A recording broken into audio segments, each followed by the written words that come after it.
Dear students, आज जो हम डिस्कस करने वाले हैं टॉपिक वो है about strong and weak field ligands.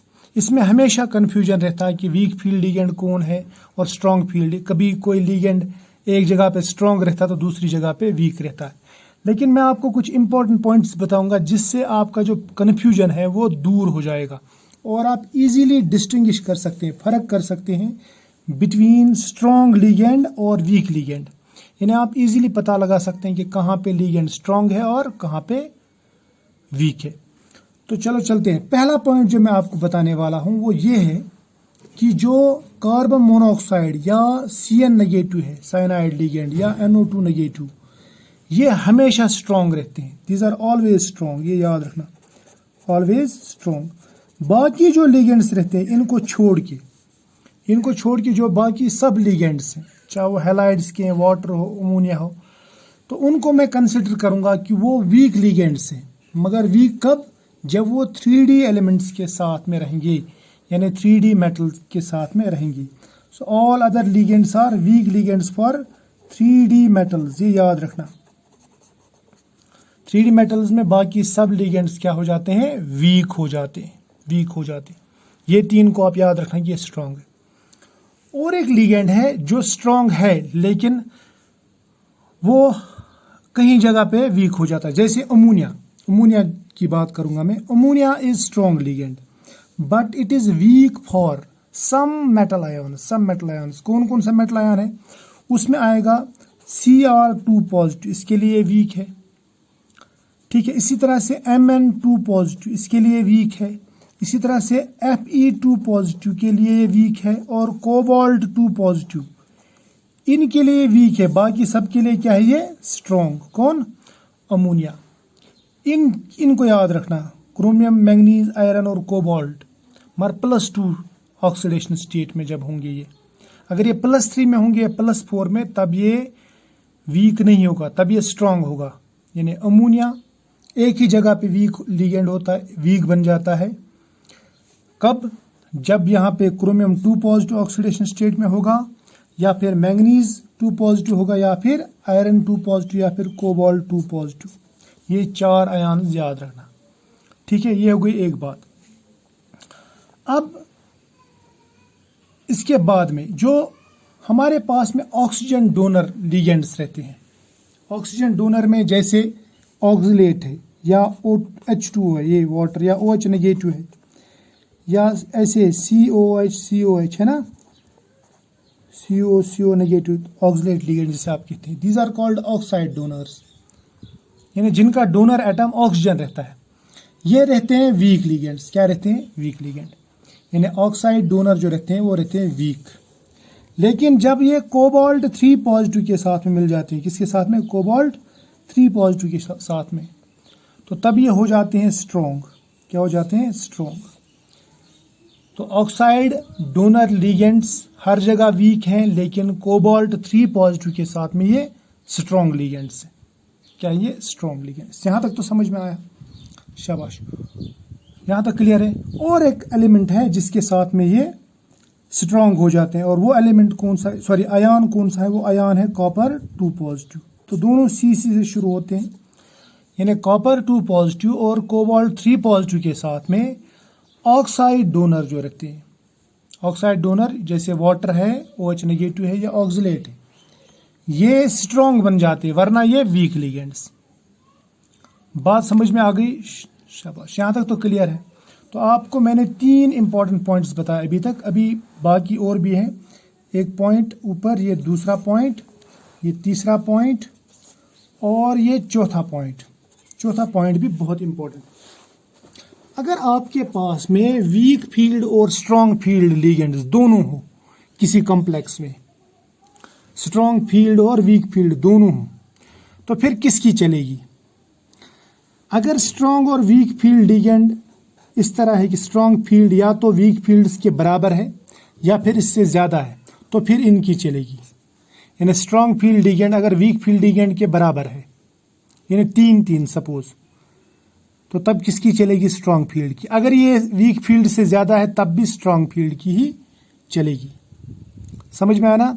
मान लीजिए मेरे पास में एक कॉम्प्लेक्स है Fe3 पॉजिटिव का, उसके साथ में Fe3 पॉजिटिव के साथ में मेरे कार्बन मोनोऑक्साइड 3 है और 3 फ्लोराइड है, 3 फ्लोराइड, समझ में है ना, 3 फ्लोराइड और 3 कार्बन मोनोऑक्साइड, कार्बोनिल ग्रुप्स जो है।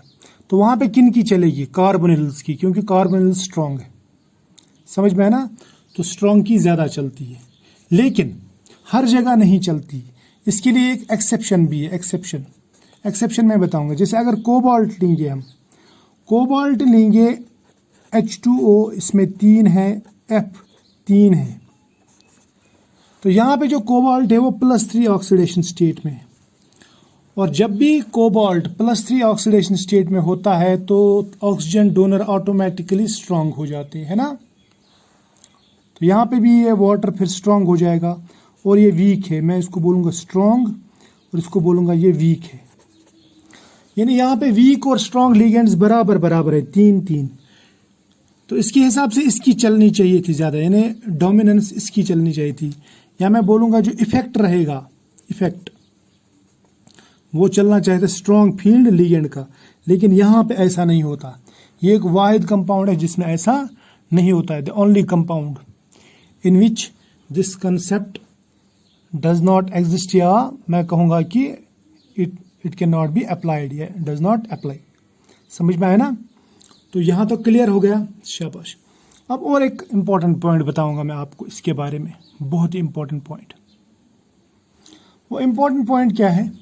अगर मेटल आयन होगा, क्या होगा? मेटल आयन, और उसके ऊपर +4 ऑक्सीडेशन स्टेट है, मेटल आयन के ऊपर ऑक्सीडेशन स्टेट।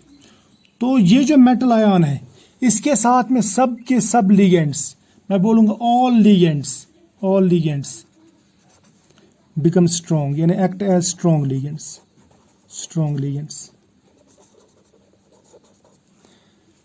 समझ में है ना। ऑल लिगेंड्स बिकम स्ट्रॉन्ग किसके साथ में? जब मेटल के ऊपर 3 से ज्यादा चार्ज होगा, 4 और ग्रेटर देन 4, समझ में है ना। 4 या 4 से ज्यादा ऑक्सीडेशन स्टेट आ गया तो सब के सब लिगेंड्स ऑटोमेटिकली स्ट्रांग हो जाते हैं।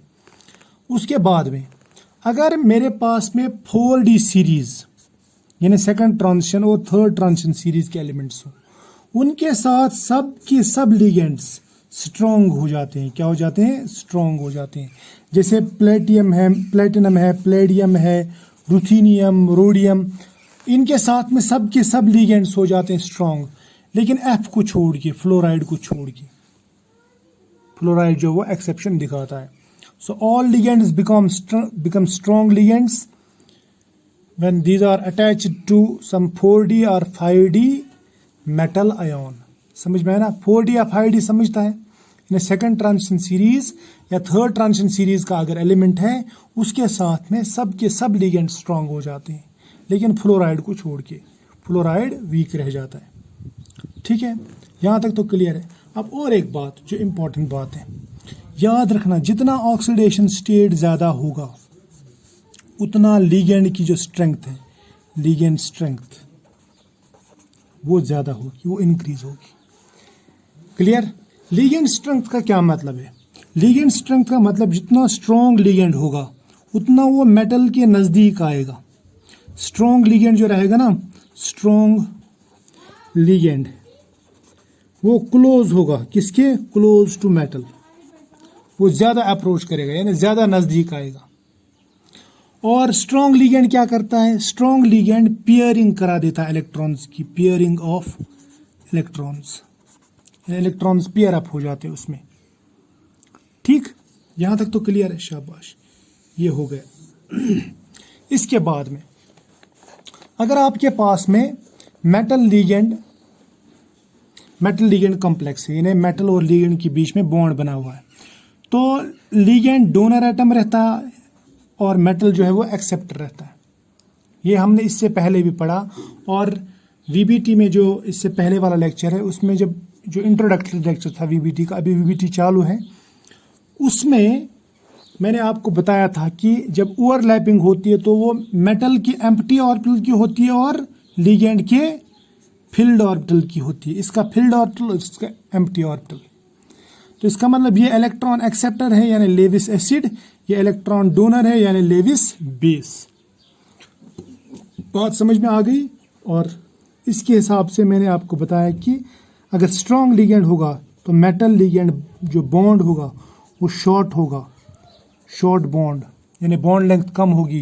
लेकिन अगर वीक लिगेंड है तो मेटल लिगेंड जो बॉन्ड लेंथ है वो ज़्यादा है। इतना भी याद रखना।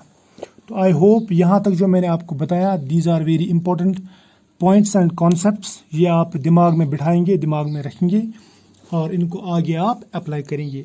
तो नेक्स्ट लेक्चर में मैं direct applications of valence bond theory पढ़ाऊंगा। ठीक है, चलो फिलहाल इतना ही, मिलेंगे नेक्स्ट लेक्चर में, तब तक के लिए बाय।